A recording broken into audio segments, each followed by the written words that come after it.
BJP ರಾಜ್ಯಾಧ್ಯಕ್ಷ ಅಂತ BY Vijendra ಜೊತೆ ನೇರವಾಗಿ ಅವರನ್ನ ಮಾತಾಡಿಸ್ತಾ ಹೋಗ್ತೀನಿ. ಸರ್, ಈಗ ಬೆಲೆ ಏರಿಕೆ ವಿಚಾರವಾಗಿ ನಿರಂತರವಾಗಿ ನಿಮ್ಮ ನೇತೃತ್ವ ಹೋರಾಟ ನಡೀತಾ ಇತ್ತು. ಇದರ ನಡುವೆ ಮತ್ತೆ ವಿದ್ಯುತ್ ದರ ಏರಿಕೆ ಮಾಡುವ ಮೂಲಕ ರಾಜ್ಯದ ಜನರಿಗೆ ಶಾಕ್ ಕೊಟ್ಟಿದೆ ರಾಜ್ಯ ಸರ್ಕಾರ. 20 ತಿಂಗಳುಗಳ ಹಿಂದೆ ಗ್ಯಾರಂಟಿಗಳ ಮೇಲೆ ಅಧಿಕಾರಕ್ಕೆ ಬಂದಿರತಕ್ಕಂಥ ಕಾಂಗ್ರೆಸ್ ಸರ್ಕಾರದ ಬಗ್ಗೆ ಜನರಿಗೆ ಸಾಕಷ್ಟು ನಿರೀಕ್ಷೆಗಳಿತ್ತು, ಭರವಸೆಗಳನ್ನು ಮೂಡಿಸಿದ್ರು. ಆದರೆ ಸರ್ಕಾರ ಅಧಿಕಾರಕ್ಕೆ ಬಂದು 20 ತಿಂಗಳಲ್ಲಿ ಈ ರಾಜ್ಯ ಸರ್ಕಾರದ ಬಗ್ಗೆ, ಸಿದ್ದರಾಮಯ್ಯ ಸರ್ಕಾರದ ಬಗ್ಗೆ ರಾಜ್ಯದ ಜನರಿಗೆ ವಿಶ್ವಾಸ ಕಿತ್ಕೊಂಡು ಹೋಗಿದೆ. ಯಾಕೆ ಅಂತ ಹೇಳಿದ್ರೆ ಬೆಲೆ ಏರಿಕೆ ಒಂದೇ ಅವರು ಸರಿಯಾಗಿ ಕೊಡ್ತಾ ಇರ್ತಕ್ಕಂಥದ್ದು. ಹಾಲಿನ ದರ ಜಾಸ್ತಿ ಮಾಡಿದ್ರು, ಸ್ಟ್ಯಾಂಪ್ ಡ್ಯೂಟಿ ಜಾಸ್ತಿ ಮಾಡಿದ್ರು. ಇವತ್ತು ರೈತರಿಗೆ 7 ತಾಸು ವಿದ್ಯುತ್ತನ್ನು ಕೊಡೋದಕ್ಕಾಗ್ತಾಯಿಲ್ಲ ಇವ್ರ ಯೋಗ್ಯತೆಗೆ. ಇವತ್ತು ಮತ್ತೊಮ್ಮೆ ವಿದ್ಯುತ್ ದರ ಜಾಸ್ತಿ ಮಾಡಿರ್ತಕ್ಕಂಥದ್ದು ಗಾಯದ ಮೇಲೆ ಬರೆ ಎಳಿತಕ್ಕಂಥ ಕೆಲಸ ಇವತ್ತು ರಾಜ್ಯ ಸರ್ಕಾರ, ಸಿದ್ದರಾಮಯ್ಯ ಸರ್ಕಾರ ಮಾಡಿದೆ.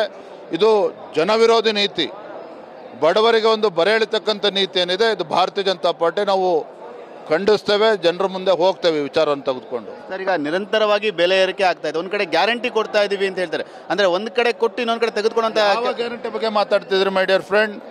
ಇವತ್ತು ಶಕ್ತಿ ಯೋಜನೆ, ಇವತ್ತು ಮಹಿಳೆಯರಿಗೆ ಉಚಿತ ಬಸ್ ಪ್ರಯಾಣ ಅಂತ ಹೇಳ್ತಾರೆ, ಸಂತೋಷ, ನಾವು ವಿರೋಧ ಮಾಡಿಲ್ಲ. ಆದರೆ ಗ್ರಾಮೀಣ ಭಾಗದಲ್ಲಿ ನಮ್ಮ ಮಕ್ಕಳುಗಳು ಶಾಲೆಗೆ, ಕಾಲೇಜ್ಗೆ ಹೋಗ್ತಕ್ಕಂಥ ಮಕ್ಕಳುಗಳು ಪರದಾಡ್ತಾ ಇದ್ದಾರೆ. ಗ್ರಾಮೀಣ ಭಾಗದಲ್ಲಿ ಓಡಾಡ್ತಕ್ಕಂಥ ಬಸ್ಸುಗಳನ್ನು ಇವತ್ತು 106 ಬಸ್ಸುಗಳನ್ನು ಕಡಿತಗೊಳಿಸಿದ್ದಾರೆ. ಇದರ ಪರಿಣಾಮ ಶಾಲಾ ಕಾಲೇಜುಗಳು ಹೋಗ್ತಕ್ಕಂಥ ಮಕ್ಕಳುಗಳು ಪರದಾಡ್ತಾ ಇದ್ದಾರೆ. ಇದು ಶಕ್ತಿ ಯೋಜನೆ. ವಿದ್ಯುತ್ತನ್ನು ಪುಕ್ಕಟೆ ವಿದ್ಯುತ್ ಅಂತಲೇ ಹೇಳ್ತಾ ಇದ್ದಾರೆ. ಇವತ್ತು ನೋಡಿದರೆ ಯಾವ ರೀತಿ ಜಾಸ್ತಿ ಮಾಡಿದ್ದಾರೆ ಅಂತೇಳಿ.